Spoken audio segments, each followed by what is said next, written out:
Sa panahon ni Duterte, gutom ang mga Pilipino at namamalimos ang mga jeepney drivers pero walang reklamo ang mga DDS.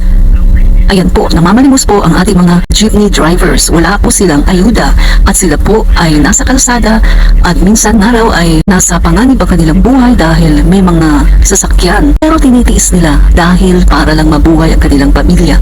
Yan ang realidad sa panahon ni Duterte. Gutom ang mga Pilipino. Minsan muntik-muntik kang masagasaan. Kaya lang po, wala kasing ibang pamamaraan. Alis kami ng bahay, nakikipagsapalaran sa kalsada. Para lang may pantawid. Makalo namin sigmura. Sa tulong ko naiyak ako. Dala ng napakahirap ng buhay.